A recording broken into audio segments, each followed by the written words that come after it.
दोस्तों, क्या आपने कभी भी ऐसे जंगल का नाम सुना है जिसमें जो भी जाता है वो कभी भी लौट कर नहीं आता? और क्या आपको पता है कि एक ऐसे बच्चे की आत्मा है जिसे चोरी करने के लिए यूज़ किया जाता है? तो इस वीडियो में आप ऐसे ही गजब की कहानियाँ जानेंगे, तो देखते रहिए हमारे साथ। आप देख रहे हैं हॉरर फैक्ट टैग।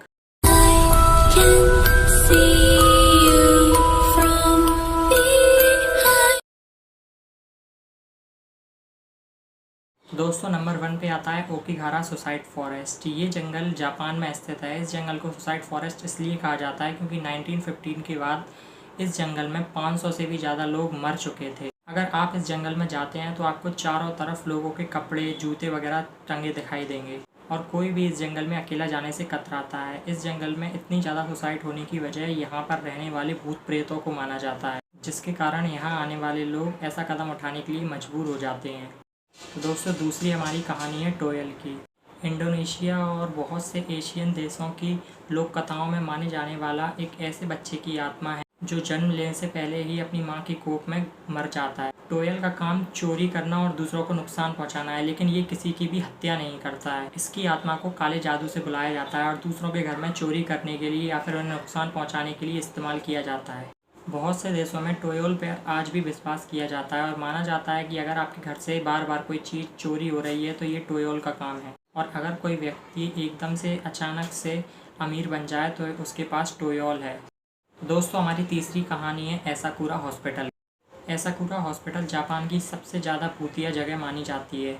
ये हॉस्पिटल मनोरोगियों का हॉस्पिटल हुआ करता था। माना जाता है कि यहाँ पर एक बार डॉक्टरों की गलती की वजह से 40 से ज़्यादा मरीजों की जान चली गई थी। उसके बाद से यहाँ लोगों को अजीब और गरीब हरकतें और आवाज़ सुनाई देने लगी। बहुत से लोग दीवार में ही अपना सिर मार मार के आत्महत्या करने लगे। जब ये घटनाएं बहुत ज़्यादा बढ़ गईं तो 2001 में इस हॉस्पिटल को हमेशा के लिए बंद कर दिया गया।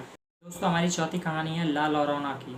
अमेरिकन और मैक्सिकन लोक कथाओं के अनुसार ये एक ऐसी चुड़ैल की आत्मा है जो रात में नदी या नाले के किनारे अपने बच्चे के लिए रोती घूमती रहती है।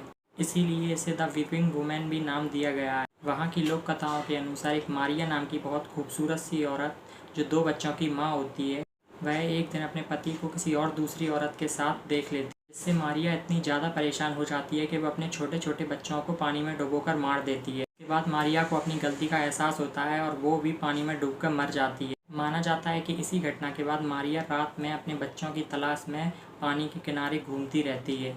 दोस्तों, हमारी पांचवी कहानी है ओकीकू की।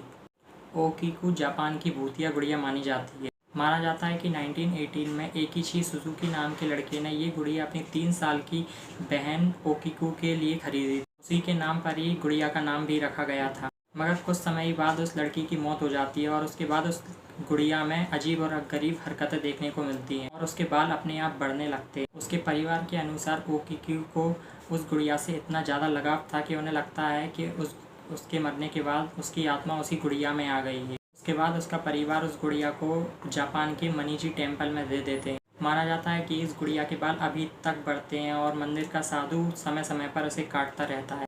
दोस्तों, हमारी छठवीं कहानी है नालेबा। दोस्तों, आप लोगों ने स्त्री मूवी तो देखी ही होगी, पर आप क्या जानते हैं कि वो स्त्री मूवी इसी घटना पर आधारित है। 1990 के दशक में कर्नाटक के लोग अपने घर के बाहर नालेबा लिखते थे, जिसका मतलब होता है कल आना। वहाँ के लोगों में एक अलग सी दहशत फैली थी कि वहाँ रात के समय पर एक चुड़ैल घूमती है और परिवार के सदस्य की आवाज़ में पुकारती है। माना जाता है कि जो भी दरवाज़ा खोलता था वो कभी भी फिर नहीं मिलता। इस चुड़ैल को किसी पत्नी की आत्मा माना जाता है। माना जाता है कि ये अपनी पति की तलाश में घूमती रहती है। माना जाता है कि नालेबा लिखने से ये चुड़ैल कल आती थी और फिर इसे पढ़कर फिर चली जाती थी। ये रोज़ ही चलता रहता था। दोस्तों, हमारे 7वें नंबर की कहानी है रॉबर्ट द डॉल की। दोस्तों, आप एनाबेला डॉल को तो जानते ही होंगे। एनाबेला डॉल की तरह ही इस रॉबर्ट द डॉल को भी श्रापित माना जाता है। माना जाता है कि इस गुड़िया में खुद ही चेहरे बनाने, चलने और हंसने की क्षमता थी।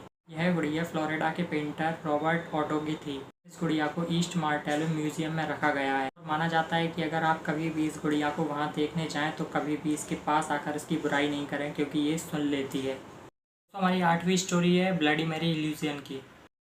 दोस्तों, बहुत सी रिसर्च में ये पता चला है कि यदि आप कम रोशनी वाले कमरे अपने आप को शीशे में देखते हैं तो कुछ समय बाद आपको अपनी आकृति जो है वो डरावनी दिखाई देने लगेगी। दोस्तों, माना जाता है कि हमारा दिमाग एक ही चीज़ को लगातार देखकर बोर हो जाता है, आकृति बनाता है। लेकिन कुछ लोगों को शीशे में अपनी डरावनी आकृति दिखने के बाद बहुत दिनों तक हर जगह वही आकृति दिखाई देने लगती है और माना जाता है कि दुनिया भर में प्रसिद्ध ब्लडी मैरी भी इसी इल्यूजन का नतीजा है। हमारी 9वीं कहानी है फियरमेंट बैन्फ स्प्रिंग्स होटल के रूम नंबर 873 की। दोस्तों, कनाडा में मौजूद फियरमेंट होटल के रूम नंबर 873 एक रहस्यमय कमरा माना जाता है और दोस्तों इसे भूतिया कमरा भी माना जाता है। माना जाता है कि एक समय पर यहाँ एक परिवार रहने आया था। उसमें से जो पति था उसने अपनी बेटी और पत्नी की हत्या कर दी। इसके बाद से इस कमरे में रहने वाले लोगों ने रात में अजीब और गरीब आवाज़ें सुनने की और एक छोटी सी लड़की के दिखाई देने की शिकायत की। तब ऐसी शिकायतें बहुत ज़्यादा बढ़ गईं तो इस होटल के जो मालिक हैं उन्होंने इस कमरे को हमेशा के लिए चिनवाकर बंद करवा दिया गया। दोस्तों, हमारी 10वीं कहानी है ओइजा बोर्ड नेम की। दोस्तों, ओइजा बोर्ड एक विशेष प्रकार का बोर्ड होता है जिसे कि आत्माओं से बात करने के लिए या उन्हें बुलाने के लिए इस्तेमाल किया जाता है। ये बोर्ड जितना रहस्यमय और डरावना है उतना डरावना ही इसके नाम की उत्पत्ति। दोस्तों, जिस व्यक्ति ने इस ओइजा बोर्ड को बनाया है उसने यह कहा है कि ये जो ओइजा नाम है ये बोर्ड ने उसे खुद बताया और उसने ये भी बताया था कि ओइजा का मतलब होता है गुड लक। दोस्तों, आज की स्टोरीज जानकर आपको कैसा लगा हमें चैट सेक्शन में ज़रूर बताइए और हमारे चैनल को भी सब्सक्राइब कर लीजिए। तब तक के लिए गुड बाय।